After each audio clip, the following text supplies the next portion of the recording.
अगर आप भी चाहते हैं नए वीडियो एवं नए ऑडियो देखने एवं सुनने के लिए तो हमारे गोल्ड स्टूडियो चैनल को सब्सक्राइब जरूर करें एवं बेल आइकन दबाना ना भूलें।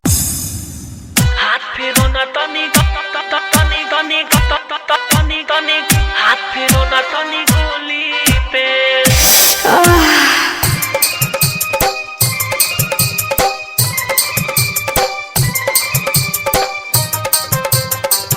म्यूजिक बाय दिल आलम राज डीजे नीतीश बाबू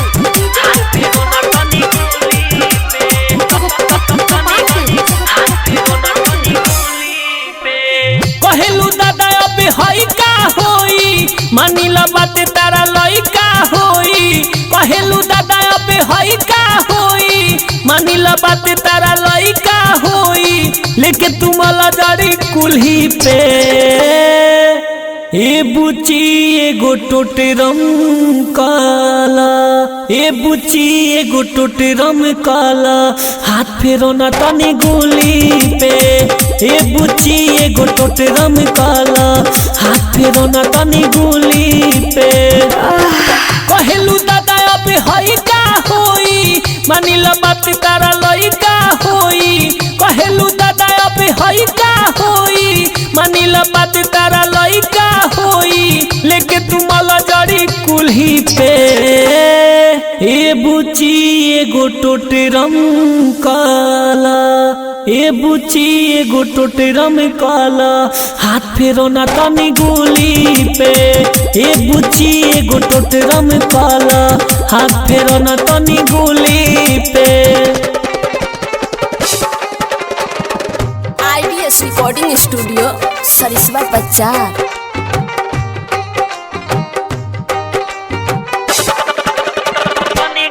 डीजे नीतीश बाबू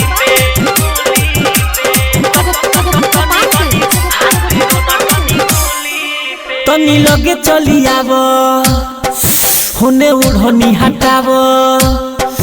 तनी लगे चली आव होने ओढ़नी हटाव सब ठीक हो जाई बुचिया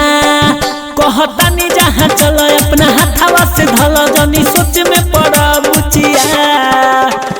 होई सामान में ना दर्द तनको बुझो ना ओमे के मरद हमको होई सामान में ना दर्द तनको बुझो ना ओमे के मरद हमको मलत रहना खुली के ए बुची एगो टोटरम काला ए बुची एगो टोटरम काला हाथ फेरो ना तनी गोली पे ए बुची एगो टोटरम काला हाथ फेरो ना तनी गोली पे हाथ फेरो ना तनी तनी तनी तनी तनी हाथ फेरो ना तनी गोली पे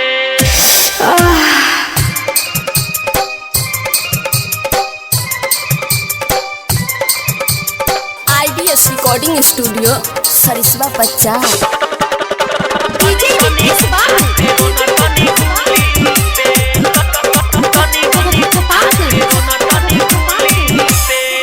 जहाँ कहिले सटाव अब चिंता हटाव जहाँ कहिले सटाव अब चिंता हटाव ठीक जगह पर बारू बुचिया देह धीरे धीरे ढीला अब बुटी हई लीला शुरू कर बंद बाटे कुटिया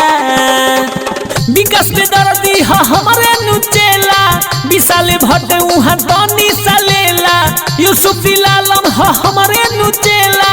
ओम विशाल उहाँ तनी सलेला बाबा से भेंट कर झूली के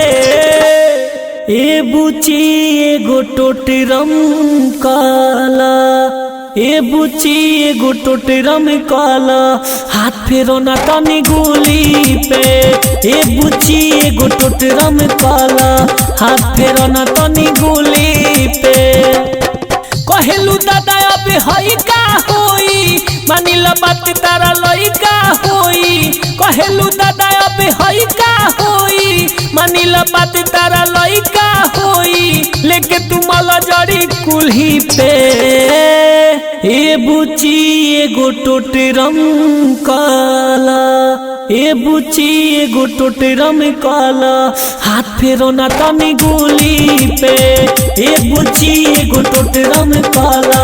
हाथ फेरो ना तनी गोली पे। ए बुची एगो टोटरम काला, हाथ फेरो ना तनी गोली पे। IBS रिकॉर्डिंग स्टूडियो सरिसवा बाजार।